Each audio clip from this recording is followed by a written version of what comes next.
Good evening friends, स्वागत है आप सभी का हमारे यूट्यूब चैनल उत्कर्ष नर्सिंग लाइव क्लासेज पे। कैसे आप सभी? आई होप सभी अच्छे होंगे एंड खाना वगैरह तो हो गया होगा का। चलो जल्दी से ऑनलाइन आ जाओ सभी लोग एंड क्लास को शेयर कर दो। जो स्टूडेंट ऑनलाइन हैं गाइस, क्लास को शेयर कर दो।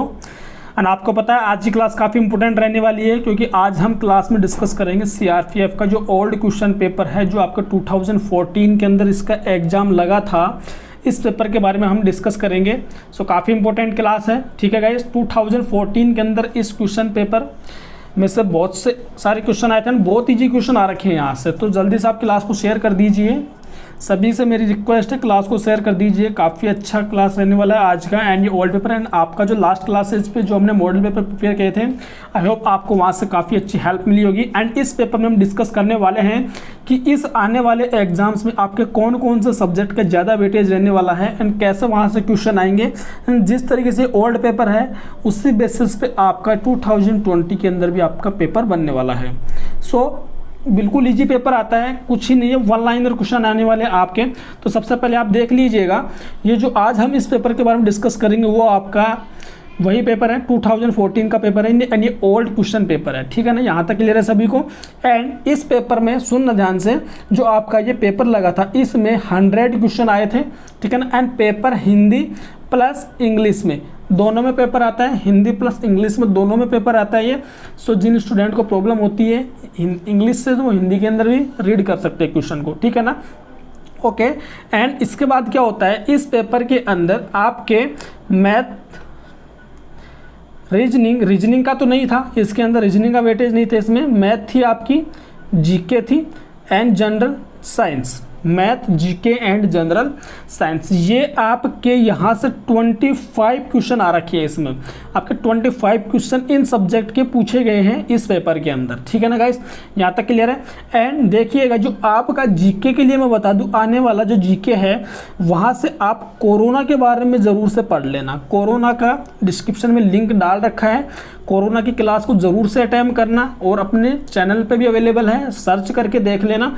कोरोना उत्कर्ष नर्सिंग लाइव क्लासेस से आपको मिल जाएगा। यहाँ से हर एक क्वेश्चन मैंने उसमें इंक्लूड किया है, कोई भी क्वेश्चन बाहर नहीं जाएगा, ये मेरी विद गारंटी है। यहाँ से कोई क्वेश्चन बाहर नहीं जाएगा, जो अगर आप इस लेक्चर को देख लोगे तो हर एक क्वेश्चन डिस्कस कर रखा है, ठीक है ना गाइस। यहाँ तक क्लियर है। अब देखो, ये तो हो गया अपना नॉन टेक्निकल पार्ट, ठीक है। अब इसके बाद हम इसमें डिस्कस करते हैं, इसके बाद जो हम डिस्कस करेंगे इसमें कि अपना सब्जेक्ट का कैसा वेटेज रहेगा, कि नर्सिंग में क्या क्या पूछने वाला है यहाँ से। तो देखिएगा, नर्सिंग में आपके ओबीजी से इस क्वेश्चन पेपर में 25 क्वेश्चन पूछे गए हैं, ओनली अकेले ओबीजी से। तो देख लीजिए कितना इंपॉर्टेंट सब्जेक्ट है आपका ओबीजी सीआरपीएफ के लिए। देन एनाटॉमी एंड फिजियोलॉजी में यहाँ से 10 से 15 क्वेश्चन पूछे गए हैं गाइस, 10 से 15 क्वेश्चन पूछे गए हैं। सो ये भी सब्जेक्ट आपके इंपॉर्टेंट है, इसकी क्लासेस चल रही हैं अपनी, ओके। और इसके बाद में आपके न्यूट्रिशन से भी क्वेश्चन बहुत सारे आ रखे हैं, कम से कम 5 क्वेश्चन इसमें न्यूट्रिशन से है, ठीक है ना। देन आपकी पीडियाट्रिक्स से यहाँ से कम 2 से 4 क्वेश्चन पीडियाट्रिक्स से हैं इसके अंदर। फिर आपके एमएसएन से एटलीस्ट 10 क्वेश्चन है इसमें, एमएसएन से। एंड साइकेट्रिक्स से यहाँ से 2 क्वेश्चन पूछ रखे हैं, 2 से 4 क्वेश्चन साइकेट्रिक्स से पूछे हुए इसने, ठीक है ना। एंड फंडामेंटल ऑफ नर्सिंग से भी इसमें 4 से 5 क्वेश्चन है। तो मतलब देखिएगा, आपके यहाँ ओबीजी, फंडामेंटल, एनाटॉमी, फिजियोलॉजी, एमएसएन, ठीक है, पीडियाट्रिक एंड न्यूट्रिशन, ये सब्जेक्ट आप पढ़ लोगे ना गाइस, आई एम श्योर ये सिलेक्शन आप ले लोगे। एंड यहाँ से ही क्वेश्चन पूछे गए हैं। आप ओल्ड पेपर देखोगे तो आपको पता चलेगा कि यार क्या मक्खन क्वेश्चन है, एकदम इजी क्वेश्चन है, एकदम लड्डू क्वेश्चन आप देखोगे तो, ठीक है ना गाइस। बहुत मजा आने वाला है पेपर देने में। बस आप फिजिकल फाइट कर जाओगे ना तो पेपर तो आप यूँ निकाल लोगे चुटकियों में। जब तक आपके साथ उत्कर्ष है, आपको दिसंबर तक यहाँ से हर एक क्वेश्चन के PDF अवेलेबल होंगी, हर एक क्लास के online classes with rational 4 option समझाएंगे। मतलब आपके 100 क्वेश्चन, मतलब कि मैं कह सकता हूं आपके 400 क्वेश्चन राइट होंगे। ओके, मूव करते हैं। तो देखिएगा, यहां से आपके फर्स्ट 25 क्वेश्चन ओबीजी के इसमें बनाया मैंने, ठीक है। आपके ओल्ड क्वेश्चन है इसमें फर्स्ट 25 क्वेश्चन। तो देखिएगा, ये आपकी क्लास लेंगे, परमाल सर लेंगे, ओबीजी वाले हैं, ओबीजी की क्लास वही लेंगे। इसका क्वेश्चन सेशन आपका कल होगा, ठीक है गाइस। हम डिस्कस करते हैं अपना पोर्शन नेक्स्ट आता है 26 से, ठीक है। नॉन टेक्निकल पार्ट है, आप वहाँ से क्लियर कर लीजिएगा गाइस। नॉन टेक्निकल पार्ट को आप खुद से देखना, ओके, आज अपन डिस्कस करेंगे यहाँ से। तो देखिएगा यहाँ से कितने क्वेश्चन बन रखे हैं, सबसे पहले तो आपको समझ में आने वाला है। तो देखिए बहुत इंपॉर्टेंट क्वेश्चन है। हाँ, तो फर्स्ट क्वेश्चन पूछा है इसमें, ध्यान से सुनना। Protein found in soybean is called, कि सोयाबीन में जो प्रोटीन पाई जाती है वो कौन सी प्रोटीन होती है। तो देखना समझना इसके बारे में। जो आपका सोयाबीन होता है उसके अंदर 2 टाइप की प्रोटीन पाई जाती है। फर्स्ट आता है आपकी ग्लाइसिन, ठीक है गाइस, ग्लाइसिन, एंड सेकंड आती है आपकी कॉन्ग्लाइसिन। ये 2 तरह की प्रोटीन पाई जाती है। जो ग्लाइसिन होती है ये 52% प्रेजेंट होती है, जबकि कॉन्ग्लाइसिन होती है आपकी 35% प्रेजेंट होती है। तो ये मेजरली 2 टाइप की प्रोटीन पाई जाती है। तो इनमें से ऑप्शन कौन सा मैच कर रहा है? ग्लूटेन तो नहीं है, लैक्टोअल्ब्यूमिन ये भी नहीं है, ग्लाइसिन हाँ ये है, ल्यूसिन ये भी नहीं है। तो बताओ आपका राइट आंसर क्या होगा? यहाँ पे जल्दी से आंसर दे दो। Right option is answer C. यहाँ तक क्लियर है सभी को? ठीक है guys, okay. Now next move करते हैं। तो देखिएगा इसी तरीके से आपके इजी क्वेश्चन आ जाएंगे। यार क्लास को शेयर कर दो आपके ग्रुप्स के अंदर, ताकि और भी स्टूडेंट ऑनलाइन आ जाए। आपके साथ मैं ऑनलाइन हूँ तो आप सब लोग क्लास को शेयर कर दें। आपके आंसर कमेंट बॉक्स में दूंगा मैं, ठीक है गाइस। सभी स्टूडेंट अच्छे से ध्यान से सुनना क्लास को। Which food group is following is basic food groups. तो देखिए ध्यान से सुनो। जनरली हम क्या बोलते हैं कि यार हमें अगर रोटी कपड़ा मकान मिल जाए ना तो हमारी लाइफ सेटिस्फाई है, यही कहते हैं। तो देखिए रोटी कपड़ा मकान के अंदर अपनी यहाँ पे हम बात करेंगे, न्यूट्रिशन की बात हो रही है, यहाँ पे बेसिक फूड ग्रुप्स की बात हो रही है। तो बताओ हर कोई आदमी क्या फ्रूट्स वगैरह खाता है क्या? इतने पैसे नहीं होते हैं ना आम आदमी के पास को फ्रूट्स वगैरह डेली खाए, ठीक है। इसको छोड़ो सेकंड को। ऐसा है कि जो डेली घी खाते हो, ओयल्स घी फैट बोले तो एग एंड मीट्स, ये काफ़ी कॉस्टली पड़ते हैं। लेकिन जो गेहूं होते हैं ये बहुत अपने इजीली अपने को अवेलेबल हो जाते हैं। होल ग्रेन्स जितने भी अनाज हैं वो हम इजीली अवेलेबल हो जाते हैं, इन्हीं से अपन सेटिस्फाई होते हैं। सो बेसिक फूड की बात पूछी इसने, तो बेसिक फूड में आते हैं आपके वीट या ग्रेन्स की बात करता हूँ मैं, हाँ, प्रोटीन एंड फैट। तो ये आपके क्या है? सबसे पहली बात तो आपके मैक्रोन्यूट्रिएंट्स है, जिसके अंदर आपका वीट है, जो ग्रेन्स है वो आपके बेसिक फूड में काउंट होते हैं। यहाँ तक क्लियर है सभी को? सो राइट आंसर इज यहाँ पे ऑप्शन बी, ठीक है। क्लियर? ओबीजी की क्वेश्चन सेशन सर लेंगे, ठीक है ना। ओबीजी का क्वेश्चन सेशन कल होगा आपका, ओके। अब हम मूव करते हैं नेक्स्ट क्वेश्चन पे।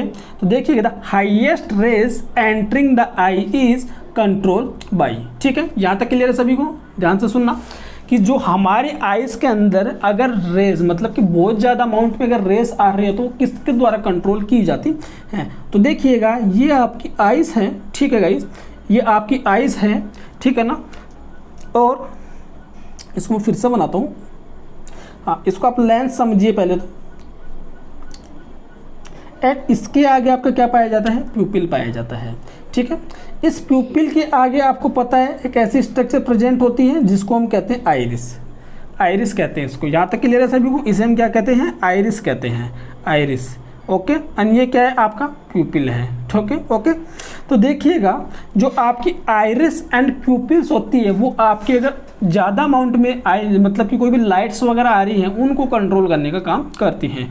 तो ये क्या होता है? आपका जो ये आइरिस होता है यही कॉन्ट्रैक्ट करता है, ना कि आपका प्यूपिल। प्यूपिल स्टेट रहता है जो आपका होता है यही है जो आपका क्या करता है, ये या तो डायलेट होता है या कॉन्स्ट्रिक्ट करता है। डायलेट होता है, कॉन्स्ट्रिक्ट करता है। इसको जो सप्लाई होती है parasympathetic and sympathetic nervous system की इसको सप्लाई होती है।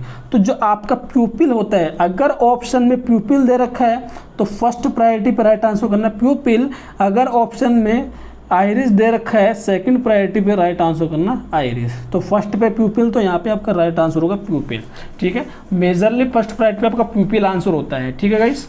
ये बहुत बार पूछा हुआ क्वेश्चन है, देखो बहुत बार पूछा हुआ क्वेश्चन है, इसको आप अच्छे से करना। एंड इसको ये कहते हैं कंफ्यूजिंग क्वेश्चन होता है, इसमें आपको ऑप्शन डाल दे आइरिस वगैरह के, तब आप ज़्यादा कंफ्यूज हो जाओगे वहाँ पे, ओके। नेक्स्ट मूव करते हैं 29 क्वेश्चन पे। अगर कोई डाउट्स हो पूछ लीजिएगा, ठीक है ना। Which cranial nerve has the highest number of branches. तो देखिएगा फर्स्ट ऑप्शन है vagus nerve, facial nerve, trigeminal nerve and all of the above. सबसे पहले तो आप जितनी भी आपकी बॉडी में क्रेनियल नर्व है 12, इनके नाम याद होने चाहिए आपको, ठीक है ना। आज ही जाके पढ़ लेना, इनके नाम याद होने चाहिए, ये क्वेश्चन बनेगा आपकी, फिर से बनेगा ये एग्जाम में। सो क्रेनियल नर्व के नाम याद कर लेना, ठीक है ना। एंड इसकी जो अपनी इंपॉर्टेंट की पॉइंट की क्लास है, इसके बारे में मैंने सबसे बता रखा है कि लॉन्गेस्ट कौन सी है, लार्जेस्ट कौन सी है, शॉर्टेस्ट कौन सी है, इसकी इंपॉर्टेंट की पॉइंट के नाम से क्लास अपने चैनल पे वो जाके देखना, आपको इससे क्वेश्चन बहुत सारे मिलेंगे इससे रिगार्डिंग, और कुछ एक्स्ट्रा पढ़ने की जरूरत नहीं है। तो देखिएगा, फिर से सुनना, जो आपकी वेगस नर्व होती है 10 नंबर की होती है, फेशियल नर्व होती है 7 नंबर की होती है, ट्राइजेमाइनल नर्व होती है ये आपकी 5th नंबर की होती है, okay. Olfactory, optic, oculomotor, trigeminal, ठीक है ना गाइस। एंड जो तो देखिएगा, देखिए first olfactory, optic nerve, oculomotor nerve, trochlear and trigeminal, हाँ सही है। तो देखिएगा, जो आपकी ट्राइजेमाइनल नर्व होती है इसकी तो 3 ब्रांचेज होती हैं, ठीक है ना। जबकि आपकी फेशियल नर्व होती है आपकी बॉडी के अंदर वेगस नर्व होती है, ये आपकी बॉडी में सबसे ज़्यादा स्प्रेड है, ठीक है ना, सबसे ज़्यादा स्प्रेड है। तो सबसे ज़्यादा ब्रांचेज होती है आपकी वेगस नर्व की। ट्राइजेमाइनल की ओनली 3 ब्रांच है, लेकिन इससे ज़्यादा ब्रांचेज आपकी वेगस नर्व की, ठीक है ना। सो आपका यहाँ पे राइट आंसर क्या होगा, वेगस नर्व। बहुत ईजी क्वेश्चन है, बस आप उस क्लास को देख लेना, ये आपको समझ आ जाएगा। Now question number 30 is side effect of Haemophilus influenza vaccine. क्या पूछा है, हीमोफिलस इन्फ्लुएंजा वैक्सीन का साइड इफेक्ट पूछा है। तो सबसे पहले इस वैक्सीन के मोस्ट कॉमन जो साइड इफेक्ट होते हैं वो ध्यान से सुन लो, उससे हम कहते हैं सोरनेस, स्वेलिंग एंड स्वेलिंग के बाद में आता है आपका रेडनेस, ठीक है guys. Swelling, soreness, swelling and redness, ये मोस्ट कॉमन साइन होते हैं। एंड इनको देखा जाता है कौन सी कंडीशन के लिए, जो टर्म यूज करते हैं उन्हें कहते हैं, इनको हम कहते हैं अर्टिकेरिया, अर्टिकेरिया, ठीक है गाइस। तो ये जो आपका यहाँ पे जो राइट आंसर होता है वो होता है आपका अर्टिकेरिया। एंड ये जो आपका इंजेक्शन, मतलब लोकल जहाँ पे आपने इंजेक्शन लगाया है वहाँ पे ये आपको देखने को मिलता है। तो अब आपका क्वेश्चन है कि हीमोफिलस इन्फ्लुएंजा एक बैक्टीरिया है या वायरस है, एक बैक्टीरिया है या वायरस है। जल्दी से चैट बॉक्स में आंसर डाल दो कि ये हीमोफिलस इन्फ्लुएंजा एक बैक्टीरिया है या वायरस है, ठीक है ना गाइस। एंड ये जो अर्टिकेरिया होता है, ये आपने एक ड्रग्स का नाम सुना होगा, स्ट्रेप्टोमाइसिन। अभी दिल्ली एम्स में कंबाइंड एम्स में क्वेश्चन आया था, इसका भी साइड इफेक्ट होता है अर्टिकेरिया। इसके ट्रीटमेंट के लिए जो हम ड्रग्स देते हैं, इसका ट्रीटमेंट के लिए जो हम ड्रग्स देते हैं उसे हम कहते हैं डाइफेनहाइड्रामाइन।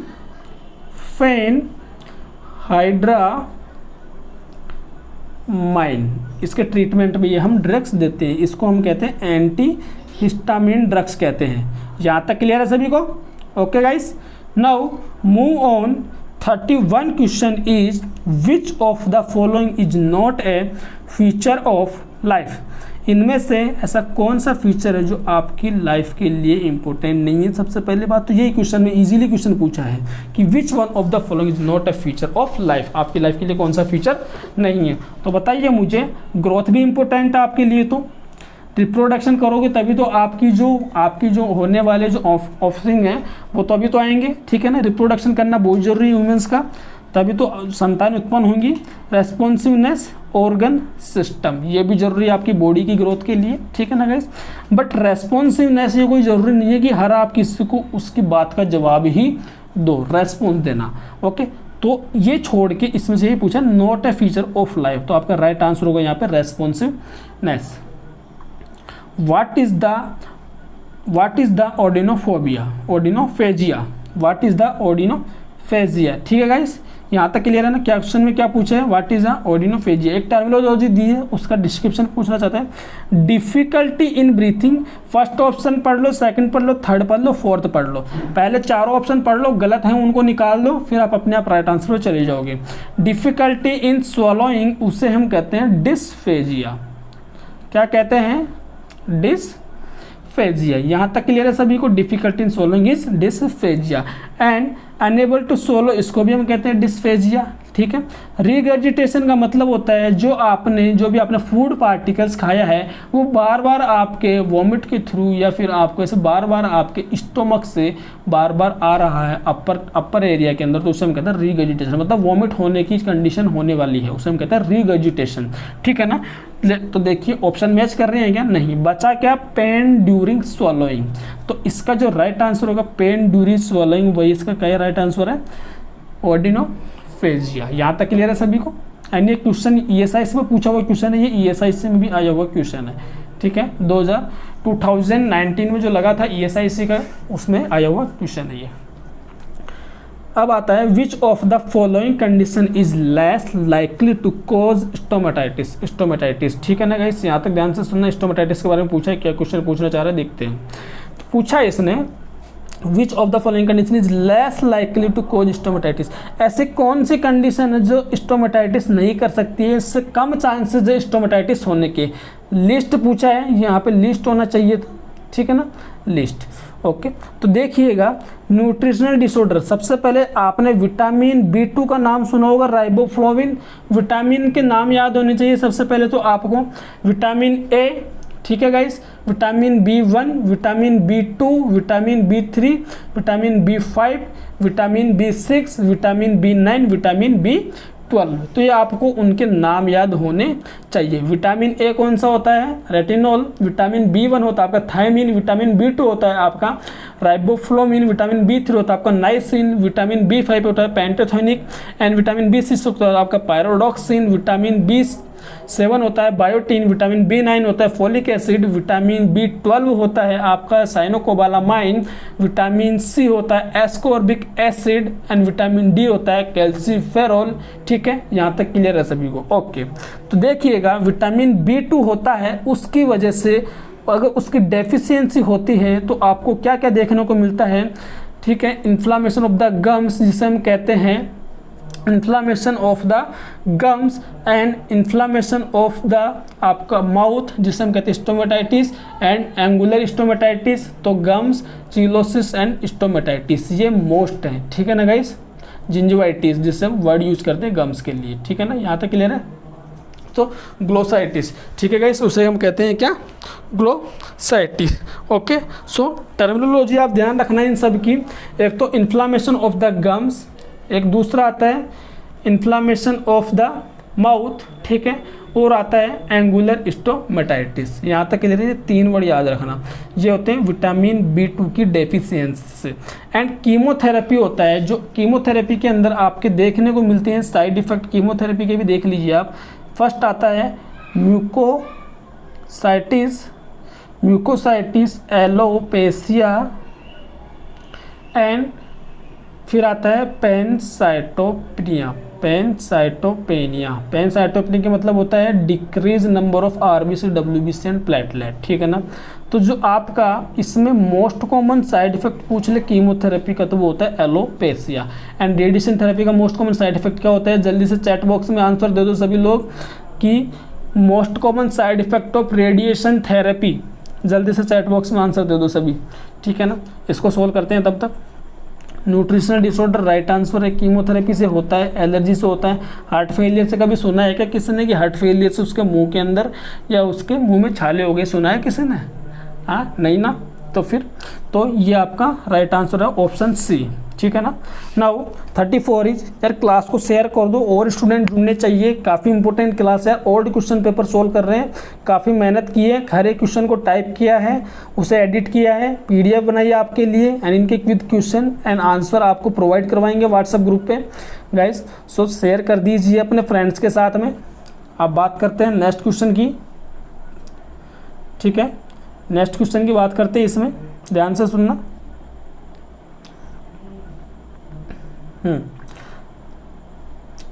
Haematological abnormal include, haematological abnormalities include. किसने पूछा है कि हेमाटोलॉजिकल अबनॉर्मलिटी कौन सी होती है, बस इतना सा क्वेश्चन पूछा है, ठीक है ना गाइस। हेमाटोलॉजिकल अबनॉर्मलिटी कौन सी होती है?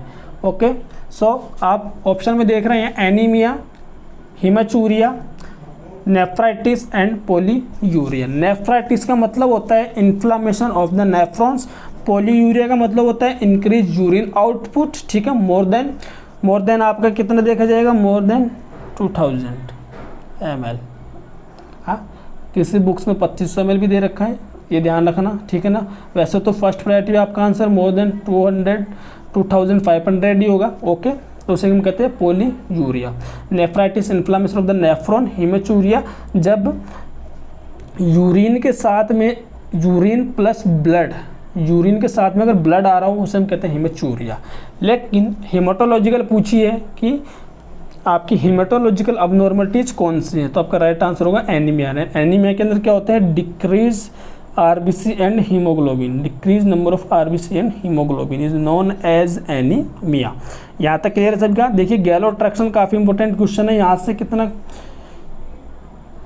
तो देखिएगा ट्रैक्शन की बात करते हैं तो ट्रैक्शन के अंदर सिंपल सी डेफिनेशन होती है, is a mechanical pulling force on fracture, कि जो आपका फ्रैक्चर पार्ट होता है उस पे एक फोर्स लगाया जाता है, एक मैकेनिकल फोर्स लगाया जाता है, उसे हम कहते हैं ट्रैक्शन कहते हैं, ठीक है ना गाइस। जो ट्रैक्शन होता है इसका जो फर्स्ट प्रायोरिटी पे पर्पज पूछ लेता हो आप कहना इमोबिलाइजेशन, एंड सेकंड प्रायोरिटी पे टू रिलीव पेन, ठीक है। ये सेकंड पे, ये फर्स्ट पे, ये पूछा हुआ क्वेश्चन है। सबसे पहली बात तो ये आप राइट करना यहाँ पे। नाउ इसके अंदर पूछा है कि ट्रैक्शन, तो ट्रैक्शन के आप टाइप देखो, जो ट्रैक्शन के टाइप होते हैं, फर्स्ट आता है स्किन ट्रैक्शन, ठीक है, स्केलेटल ट्रैक्शन, इसको ध्यान से समझना, एंड देन सेकंड आता है आपका, थर्ड आता है स्पेसिफिक ट्रैक्शन। ये 3 टाइप्स के आपके ट्रैक्शन देखने को मिलते हैं। यहाँ तक क्लियर है ना सभी का, ओके। तो देखिएगा जो स्किन ट्रैक्शन होता है, जो स्किन ट्रैक्शन होता है, स्किन ट्रैक्शन मेजरली 3 टाइप्स का होता है, Buck's traction, Russell traction and Bryant traction. And Bryant traction is also known as gallows traction, ठीक है ना। Buck's traction, Russell traction, Bryant traction is also known as gallows traction. तो आपको पता चल गया कि ब्रियांट ट्रैक्शन में हम क्या कहते हैं, गैलो ट्रैक्शन कहते हैं। तो जो गैलो ट्रैक्शन होता है, जो गैलोस ट्रैक्शन होता है, ये लेस देन 6 ईयर बेबी में यूज करते हैं। एंड इस बच्चे को इस तरीके से ऐसे पोजीशन दी जाती है, इस तरीके से पोजीशन दी जाती है। तो ये क्या है, इसका ये वाला तो एरिया है जो हिप वाले एरिया है, एंड ये इसके क्या है, लेग्स हैं, ओके। इस तरीके से इसको पोजीशन दी जाती है। तो जो इस बच्चे के अंदर आपका राइट आंसर होगा, जो फ्रैक्चर नेक ऑफ फीमर वाले पर्सन के अंदर हम क्या यूज करते हैं, गैलो ट्रैक्शन करते हैं। एंड जो फ्रैक्चर शाफ्ट ऑफ फीमर का आपसे क्वेश्चन पूछ ले तो आप वहाँ पे राइट आंसर करना क्या करोगे, ये यूज करते हैं कौन से बच्चे में, फ्रैक्चर शाफ्ट ऑफ फीमर के लिए जो ट्रैक्शन यूज करते हैं उससे हम कहते हैं रशल ट्रैक्शन, रशल ट्रैक्शन, ठीक है ना। एंड फ्रैक्चर ऑफ टीबिया के लिए भी रशल ट्रैक्शन ही यूज करते हैं। And neck of fracture adult की बात पूछो तो आप क्या करोगे, बक्स ट्रैक्शन यूज करते हैं। यहाँ तक क्लियर है सभी को। एंड जो स्केलेटल आता है उसके अंदर करते हैं हम cervical tonga and hello traction, okay. यहाँ तक इतना सफिशिएंट है, फिर जब अपना चैप्टर आएगा तब और अलग से डिस्कस कर लेंगे। And now which one of the following lifestyle factor is most closely related to blood cancer. Guys आपका जो दिल्ली एम्स का एग्जाम है उसकी पॉसिबिलिटी होने की, सो आप अच्छे से प्रिपेयर रहना। सबसे पहले तो दिल्ली एम्स का एग्जाम लग सकता है आपका, दिल्ली एम्स काफ़ी इंपॉर्टेंट है गाइस, अच्छे से देखो दिल्ली एम्स का एग्जाम है एंड काफ़ी अच्छी अपॉर्चुनिटी आने वाली है। हो सकता है रायबरेली एम्स इस बार अपने खुद से एग्जाम ले ले, अगर दिल्ली एम्स ना करवाएगा तो सो उसका भी आप फॉर्म लगा देना। वो अपडेट रहना आप सभी, अपने भी यहाँ से अच्छे से क्वेश्चन क्लासेस लगेंगी एंड इमेज बेस्ड क्वेश्चन भी सॉल्व करेंगे यहाँ पे। सो आप सभी यहाँ पे अपडेट रहें एंड आपके जो भी कोई डाउट्स है, क्वेरीज है, पूछ सकते हैं। किसी भी टॉपिक का आपको अगर नोट्स चाहिए तो आप कह दीजिएगा, हम क्लासेस प्रिपेयर कर देंगे उसके लिए, जो भी आपकी क्वेरीज होगी, ओके। हेजिटेट मत होना कि कैसे कहें, आप कह दीजिएगा, हम क्लासेज अवेलेबल लगा देंगे। Which of the following lifestyle factor is most closely related to blood cancer. तो फर्स्ट ऑप्शन है सेडेंटरी लाइफ स्टाइल। यार जो बंदा आराम से पड़ा हुआ है उसमें कैंसर होगा क्या यहाँ पे, पहले तो ये बताओ मुझे। पॉसिबिलिटीज़ कम है, हो तो सकता है लेकिन पॉसिबिलिटीज़ कम है।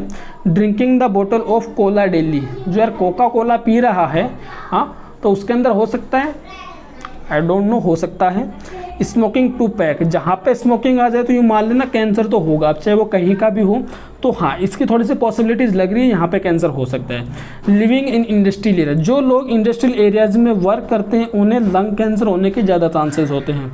लेकिन क्वेश्चन ने पूछा ब्लैडर कैंसर के, सो ब्लैडर कैंसर का आप यहाँ पर राइट आंसर करोगे, जो बंदा स्मोकिंग कर रहा है डेली उस बंदे के अंदर ब्लैडर कैंसर के चांसेस हो सकते हैं। Okay, now question number is 37। Question number is 37, enlargement of thyroid gland आकर, कि थायराइड ग्लैंड का एनलार्जमेंट कौन कौन से कंडीशन में हो सकता है, ठीक है ना।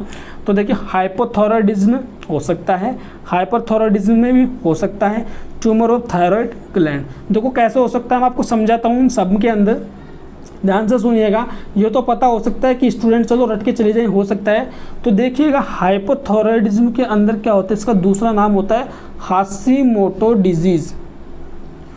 हाशिमोटो डिजीज, ये टी नहीं है, हाशिमोटो है, हाशिमोटो डिजीज़। तो इसमें क्या होता है, ये ऑटोइम्यून डिजीज़ है, इसके अंदर जो बाहर से जो एंटीबॉडी होती है वो जाके जो T3 T4 रिसेप्टर होते हैं, T3 एंड T4 रिसेप्टर होते हैं, उन्हें जाके क्या कर लेती है, बाइंड कर लेती हैं। एंड वहाँ पे जाके ये T3 T4 नहीं है, यहाँ पे ध्यान रखना, ठीक है, हाँ यही है। तो इनको जाके क्या करती है, बाइंड करती है। एंड वहाँ पे जाके ये क्या करती हैं, वहाँ से जाके कंटिन्यू TSH हार्मोन को रिलीज करवाती हैं, खुद से रिलीज। हाइपो की बात कर रहे हैं ना, हाँ सॉरी, हाइपो की बात कर रहे हैं।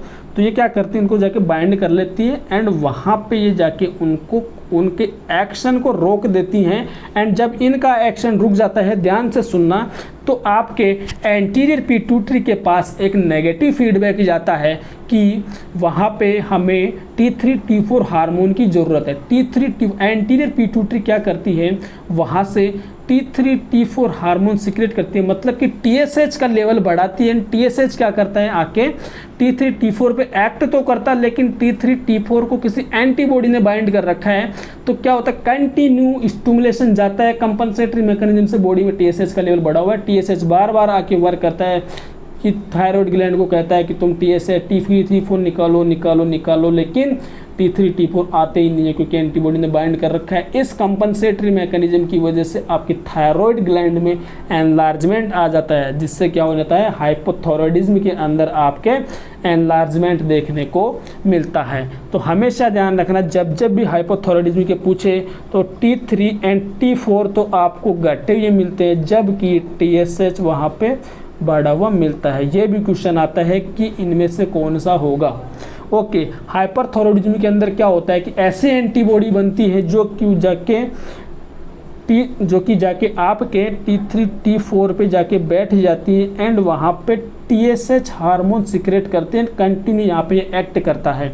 एंड जब ये TSH सिक्रेट होगा तो मुझे एक बात बताइए, आप T3 T4 तो बढ़ाएगा, और जब T3 T4 कंटिन्यू आपकी बॉडी में बढ़े रहेंगे तो एक बात बताओ, एंटीरियर पिट्यूटरी को कौन सा फीडबैक जाएगा, हाँ कौन सा फीडबैक जाएगा, वहाँ पे फीडबैक जाएगा कि अब हमें कोई ज़रूरत नहीं है, T3 T4 बंद करो, TSH का लेवल बंद करो, हमें ज़रूरत नहीं है। लेकिन एंटीरियर पिट्यूटरी थोड़ी निकाल रही है, वहाँ से TSH निकाल रहा है जो एंटीबॉडी है बाहर वाली। तो यहाँ पे आपकी बॉडी के अंदर T3 T4 का लेवल तो बढ़ा हुआ मिलता है एंड TSH का एक्चुअल लेवल जो आपके एंटीरियर पिट्यूटरी से निकल जाता है वो घटा हुआ मिलता है, ठीक है ना। इसी की वजह से कंटिन्यू स्टिमुलेशन की वजह से भी यहाँ पे हाइपरथायराइडिज्म के अंदर एनलार्जमेंट देखने को मिलता है। एंड थर्ड ऑप्शन, तो जब ट्यूमर है तो यार सिंपल सी बात है, ये तो होगा ही, ठीक है ना, ये तो सिंपल सी बात है, आपको समझ आ रहा होगा। तो right answer is all of the above. यहाँ तक क्लियर है ना सभी को। Okay, now move on. 38 question is which of the priority nursing assessment in the first 24 hours after admission of client thrombotic CVA। CVA का मतलब सुनना, CVA से मतलब है cerebral vascular accident and CVA cardiovascular accident. Heart के लिए भी काम में आता है ये, ठीक है, लेकिन हार्ट के लिए हम अलग टर्मिनोलॉजी काम में लेते हैं, CVA लेते हैं हम ब्रेन के लिए। तो जब जैसे आपके हार्ट में अटैक आता है उसी तरह आपके ब्रेन में अटैक आता है। CVA को हम ब्रेन अटैक भी कह सकते हैं।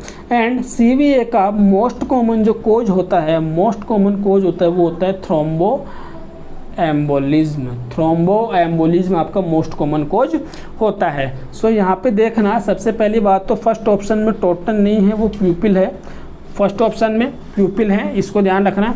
प्यूपिल साइज एंड पैपिलरी रेस्पॉन्स, तो जब जब आपके ब्रेन के अंदर आपकी ब्लड सप्लाई कम हो जाती है तो आपके वहाँ पे इंट्राक्रेनियल प्रेशर बढ़ा हुआ देखने को मिलता है, आईसीपी का लेवल बढ़ा हुआ देखने को मिलता है। एंड जब जब आईसीपी का लेवल बढ़ा हुआ मिलता है तो आपकी जो प्यूपिल है एंड पैपिलरी रेस्पॉन्स यही होती हैं जो आप उनसे पता लगा सकते हैं पर्सन के अंदर। ऑप्शन के अकॉर्डिंग देखो, कोलेस्ट्रॉल का लेवल कोई रोल निभाएगा क्या? यहाँ पे कोई रोल नहीं है कोलेस्ट्रॉल का ब्रेन से। ईसीजी हार्ट की प्रॉब्लम थोड़ी है, हार्ट की थोड़ी है। बावल साउंड, बावल का भी कोई इशू नहीं है। तो ये तीनों ऑप्शन तो वैसे ही निकल गए। बचा कौन सा? फर्स्ट प्रायोरिटी पे आंसर कौन सा? प्यूपिल साइज एंड पैपिलरी रेस्पॉन्स। तो ऐसे देखो लड्डू क्वेश्चन आ रखे हैं 2014 में। विच of the following condition is the most common form of hyperthyroidism. देखिएगा, इनको ध्यान से समझना इन सब टर्मिनोलॉजी को, कि इनमें से ऐसी कौन सी कंडीशन है जो हाइपरथायरॉयडिज्म को इंडिकेट करती है। ठीक है ना। हाइपरथायरॉयडिज्म मतलब increase T3 and T4 level. Increase T3 and T4 level मतलब कि बॉडी के अंदर BMR इंक्रीज, एंड जब जब बॉडी के अंदर T3 T4 का लेवल बढ़ता है तो उसे हम कहते हैं ग्रेव्स डिजीज।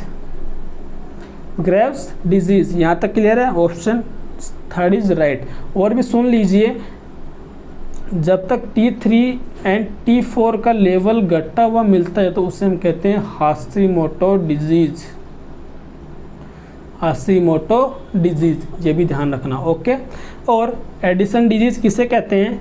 जब डिक्रीज मिनरलोकॉर्टिकोइड या फिर aldosterone and decrease cortisol level is known as Addison disease. Okay. And Cushing syndrome के अंदर increase cortisol level is known as Cushing syndrome. अब मेरा आपसे क्वेश्चन है कि कुशिंग सिंड्रोम के अंदर या मुझे बताइए कि कौन सा साइन देखने को मिलता है। कुशिंग सिंड्रोम के अंदर क्या क्या देखने को मिलता है?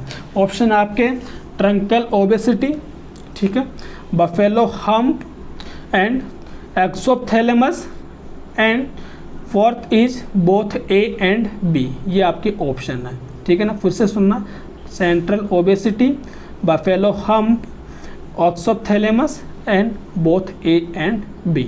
ओके, ये आपका ऑप्शन है। आप मुझे राइट आंसर बता दो। नाउ मूव करते हैं 40 क्वेश्चन पे। ध्यान से सुनिएगा, 40 क्वेश्चन है आपका। इस तरीके से क्वेश्चन क्लासेस आपको किसी चैनल पे नहीं मिलेंगी। विद रेशनल लोग आते हैं कि हाँ ये क्वेश्चन पढ़ा, an 83 old women has severe ecchymotic areas has right arm, the bruises are probably caused by. तो राइट आंसर लगा के चला जाएगा। इंक्रीज कैपेसिटी फैसिलिटी, ये फ्रेजिलिटी है, इसको भी राइट करना, FRAGILITY, increase fragility and permeability, right answer. Okay, ठीक है ना। तो देखो इसका तो राइट आंसर आपको यही मानना पड़ेगा। क्यों? क्योंकि जब जब आपकी ब्लड वेसल्स में परमेबिलिटी बढ़ती है तो वहाँ से फ्लूइड का लीकेज होता है। एंड जैसे ब्रूजेस का मतलब होता है खरोच, ठीक है ना, खरोच। तो ये खरोच मतलब कि वहाँ पे आपको कुछ ऐसे ब्लड के से स्पॉट देखने को मिलेंगे, इस तरीके से छोटे छोटे एकाइमोटिक, ऐसे कहते हैं ना, क्योंकि आपकी वहाँ पे परमेबिलिटी बढ़ गई है ब्लड वेसल्स की। ठीक है ना। Increase blood supply to the skin, कोई मतलब नहीं है, ब्लड सप्लाई बढ़ती हो तो अच्छी बात है, ब्लड सप्लाई बढ़ी हुई है। सेल्फ इंटैक्ट इंजरी, उससे भी नहीं होगा। एल्डर अब्यूज़, उससे भी नहीं होगा। Now 41 is among the following, which among the following client, which among them is higher risk for potential hazard from the surgical experience। Common sense का क्वेश्चन है कि सबसे ज़्यादा जो सर्जिकल एक्सपीरियंस वाले हजार्ड वाले कौन से पेशेंट में देखने को मिलते हैं।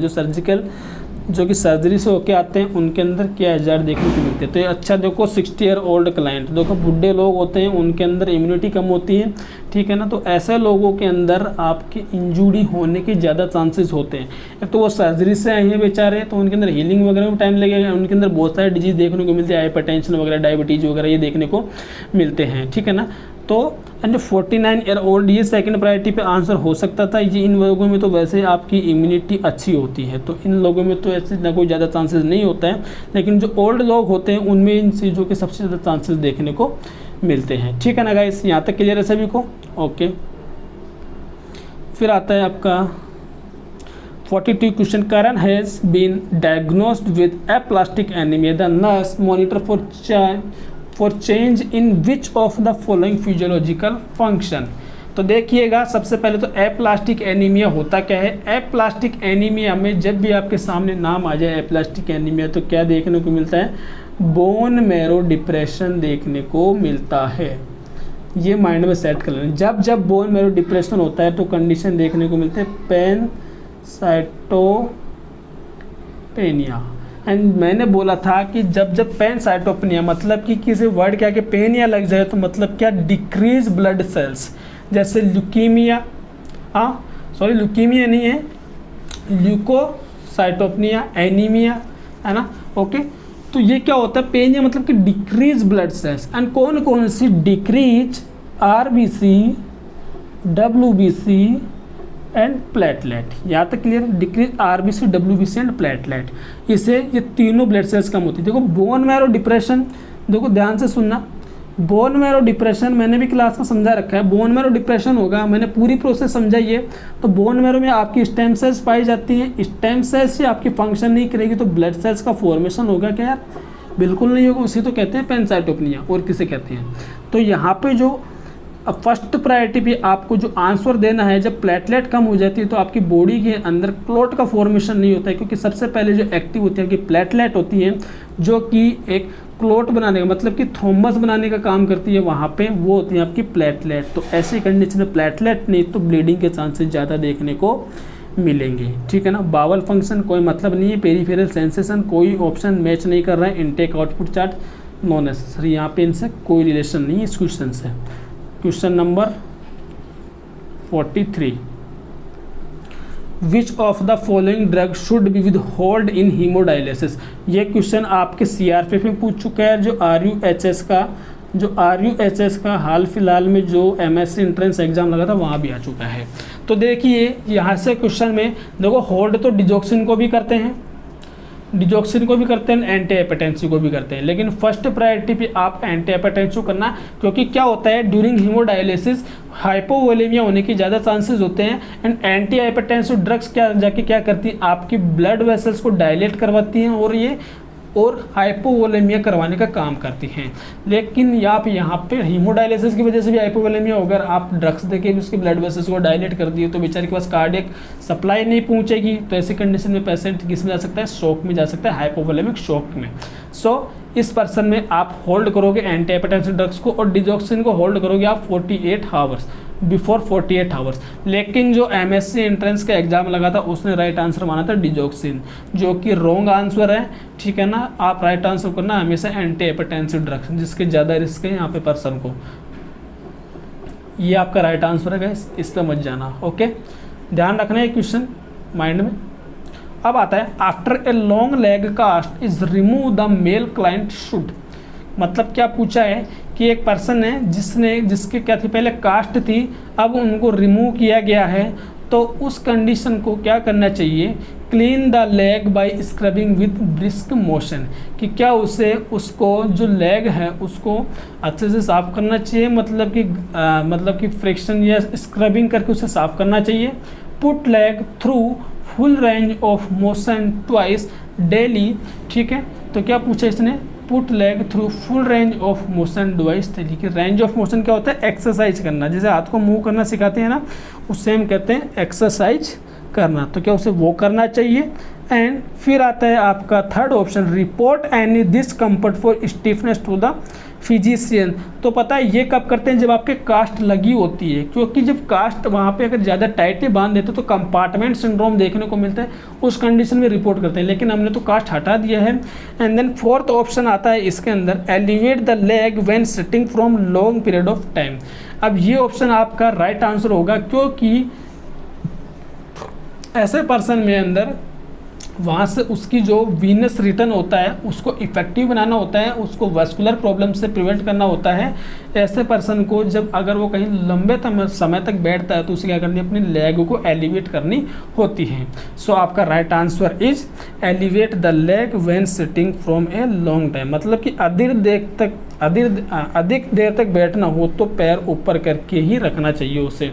ये आपका राइट आंसर है। ओके गाइस, नाउ 45 क्वेश्चन आता है आपका, the nurse should instruct the client to eat which of the following food to obtain the best supply of vitamin B12। बताओ मुझे इसका राइट आंसर क्या होगा, जल्दी से कमेंट बॉक्स में आप इसका राइट आंसर बताओगे। ये मैं आपके लिए क्वेश्चन छोड़ रहा हूँ, न्यूट्रिशन से क्वेश्चन है, ये काफ़ी ईजी है, ठीक है ना। देखिए यहाँ से भी आपके क्वेश्चन आ रखा है, ये देखो न्यूट्रिशन से मैंने बताए थे आपको, ये आपका साइकेट्रिक से क्वेश्चन आया।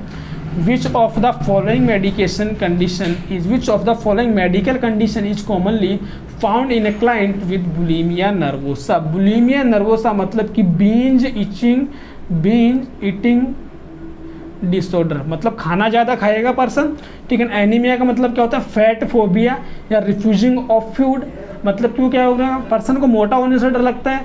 तो एनीमिया दो एनोरेक्सिया नर्वोसा में तो क्या होता है, देखो ध्यान से सुनना, एनोरेक्सिया नर्वोसा में तो क्या होता है, एनोरेक्सिया नर्वोसा के अंदर पेशेंट फैट फोबिया होता है एंड रिफ्यूज करता है खाने को, एंड क्या करता है, बार बार वॉमिटिंग करता है ताकि वो मोटा ना हो।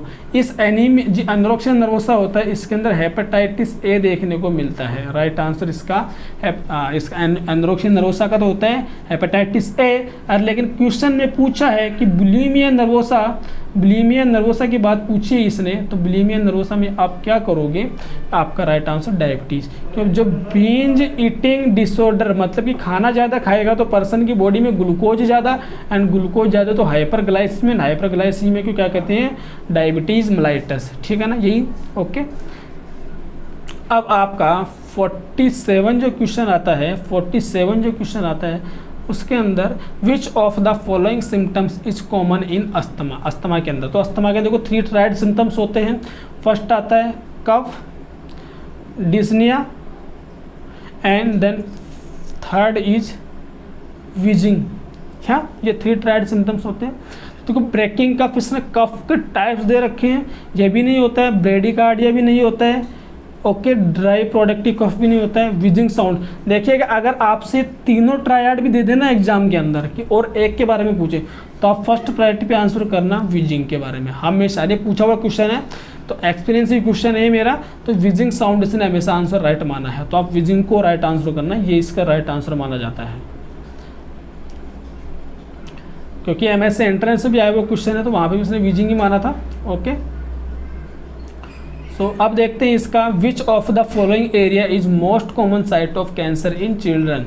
तो देखिएगा lungs, bone marrow, genitalia and GI tract. तो यहाँ पे क्या होता है, देखो बच्चों के अंदर एक्यूट लिम्फोसाइटिक ल्यूकीमिया सबसे ज़्यादा देखा जाता है, एंड ये एक्यूट लिम्फोसाइटिक ल्यूकीमिया मतलब कि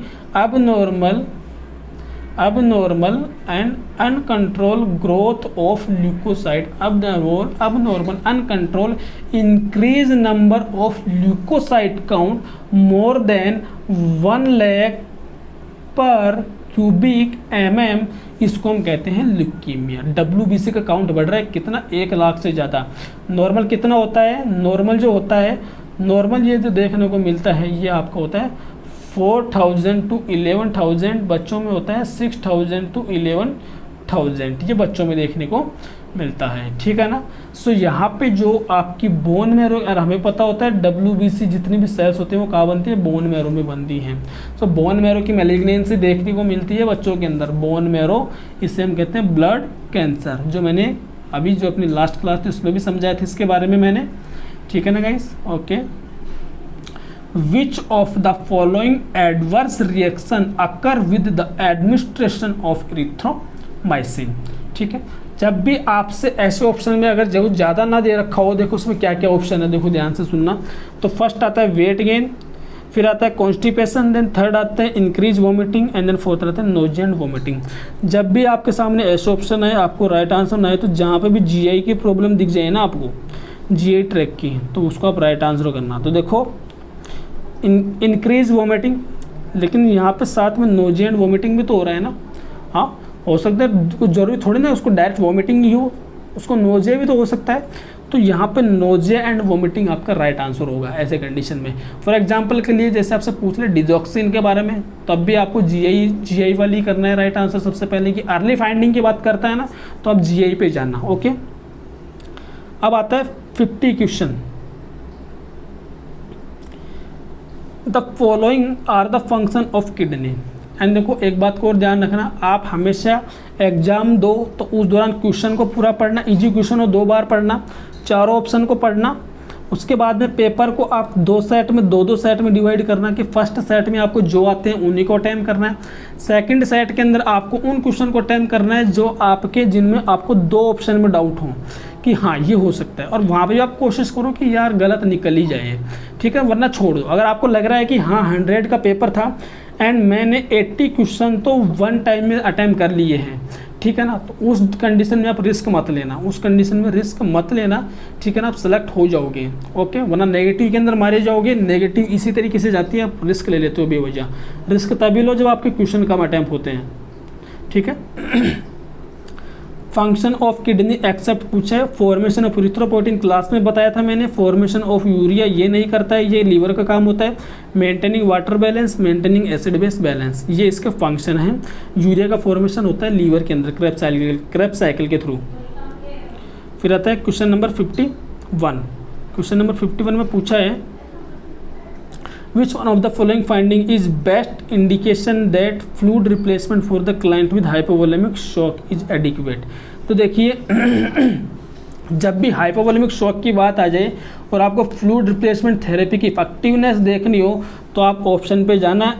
जब भी यूरिन आउटपुट की इनटेक एंड आउटपुट की बात आ जाए तो आप जाना इसी पे, यूरिन वाले पे, क्योंकि 30 से 60 के बीच में नॉर्मल माना गया है।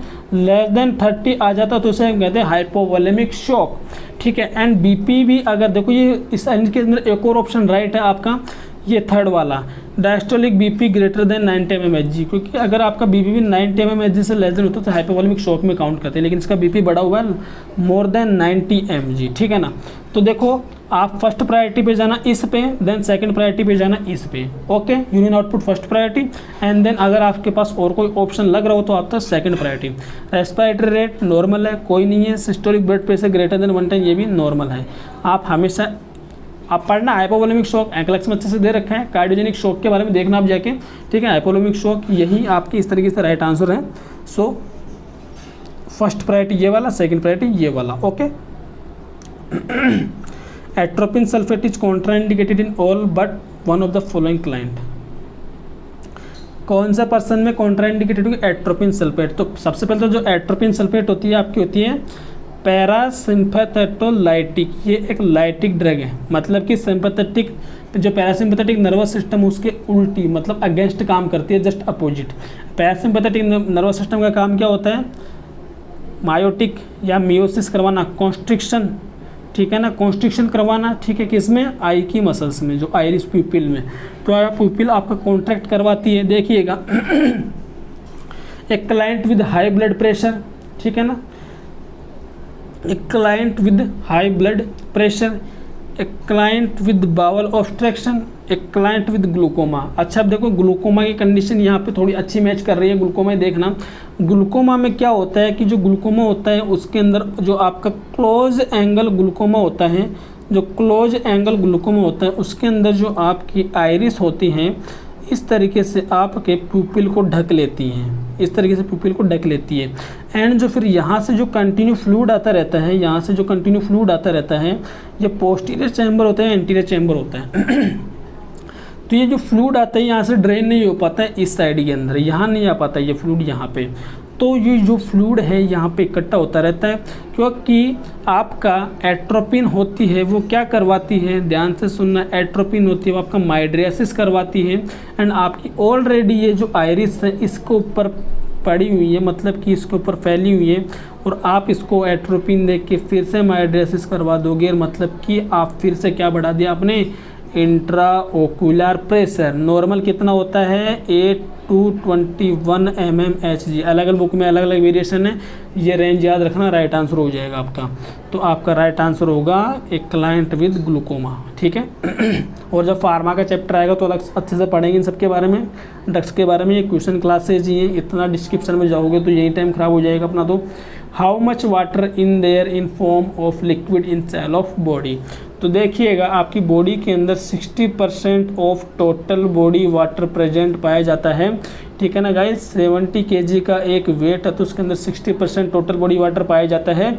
तो अगर आप इसका 70 kg का 60% निकालोगे तो 10 से 10 तो 7 6 42, ठीक है गाइस। तो एक पर्सन में कितना लीटर वाटर पाया जाता है, 42 लीटर। कितना लीटर, 42 लीटर। ये 42 लीटर दो तरीके से डिवाइड होता है, 40 लीटर एंड 28 लीटर। जो 28 लीटर होता है ये प्रेजेंट होता है इंट्रासेलुलर फ्लूइड में, एंड 14 लीटर होता है वो आपका प्रेजेंट होता है एक्स्ट्रा सेलुलर फ्लूइड में। एक्स्ट्रा सेलुलर फ्लूइड के अंदर आपके सोडियम का लेवल ज़्यादा देखने को मिलता है, इंट्रासेलुलर फ्लूइड में आपके पोटेशियम का लेवल ज़्यादा देखने को मिलता है। एंड इंट्रासेलुलर जो एक्स्ट्रा सेलुलर फ्लूइड है इसको भी फिर से फर्दर डिवाइड किया गया है, एक्स्ट्रा सेलुलर फ्लूइड को इंटरस्टिशियल फ्लूइड एंड इसके अंदर एक और होता है इंटरस्टिशियल फ्लूइड एंड आता है आपका इंटरस्टिशियल फ्लूइड एंड आपका वन मोर आता है गाइस इसके अंदर, उसको हम कहते हैं ट्रांस। देखिएगा ध्यान से सुनना, इसको हम कहते हैं ट्रांससेल्युलर फ्लूइड। ट्रांससेल्युलर फ्लूइड मतलब कि इंटरस्टिशियल फ्लूइड उसे कहते हैं कि बिटवीन टू सेल्स के बीच में जो फ्लूइड पाया जाता है उसे हम कहते हैं इंटरस्टिशियल फ्लूइड। एंड जो किसी ऑर्गन या कैविटी में जो फ्लूइड प्रेजेंट होता है, जैसे आपको हो गया CSF हो गया, आपका पैरेटल फ्लूइड हो गया, प्लूरल फ्लूइड हो गया, है ना, ये सब क्या कहलाते हैं आपके ट्रांससेल्युलर फ्लूइड। यहाँ तक क्लियर है ना। तो बताओ कितना परसेंट पाया जाता है, ऑप्शन में तो 50 भी दे रखा है, 70 भी दे रखा है। तो जहाँ पे फायदे वाली बात हो ना वही राइट आंसर टिक करना। आप 70%, 60% की बात की थी तो 70%। पानी ज़्यादा अच्छा होता है, कम अच्छा नहीं होता है। Okay. The period of ovum is, the period of ovum last classes में बताया था कि कंसेप्शन लेकर 2 वीक तक के बच्चों को हम कहते हैं ओव्यूम, 3 वीक से लेकर 2 मंथ के बच्चे को हम कहते हैं क्या, embryo, and 3rd month to birth तक के बच्चे को हम कहते हैं फीटस। तो ये तो हो गया फीटस, ये हो गया एम्ब्रियो, ये क्या कहलाया आपका ओव्यूम। यहाँ तक क्लियर है। ओके। ये लास्ट क्वेश्चन अपना, height of healthy normal baby. एक जो हेल्दी नॉर्मल बेबी है उसकी हाइट होती है आपकी 48 to 50 सेंटीमीटर एट बर्थ की पूछी है। एंड अगर आप इंच में कन्वर्ट करोगे तो देखिएगा 1 inch is equal to 2.5 centimetre. इससे आप निकालोगे तो कन्वर्ट करके निकालोगे तो आपका ये राइट आंसर आएगा 18 से 20 इंच आपकी बेबी की क्या होती है, नॉर्मल हाइट होती है। ये क्वेश्चन पूछ चुका है RRB 2009 के अंदर, ये क्वेश्चन आ चुका है आपके RRB में, ठीक है ना गाइस। सो इसके बारे में कल हम और अच्छे से एक्सप्लेन करेंगे कि इनको एज वाइज में सारे नाम मेंशन करूंगा यहाँ पे, कौन कौन से एज के अकॉर्डिंग क्या क्या हाइट होती है। सो आज के लिए इतना ही, वरना क्लास बहुत ज़्यादा लंबी हो जाएगी गाइस। इंटरेस्ट आए हो क्वेश्चन क्लासेज के साथ में तो आप लाइक शेयर एंड जरूर कीजिएगा। एंड इन क्लासेज को आप अच्छे से निकालना, इन क्लासेज को अच्छे से लेना, ये क्लास आपके लिए बहुत इंपॉर्टेंट है। सो अगर कोई डाउट्स हो तो पूछ लीजिएगा। सो आज की क्लास में इतना ही, देखते हैं बाकी नेक्स्ट क्लास में। So bye bye, thank you and good night.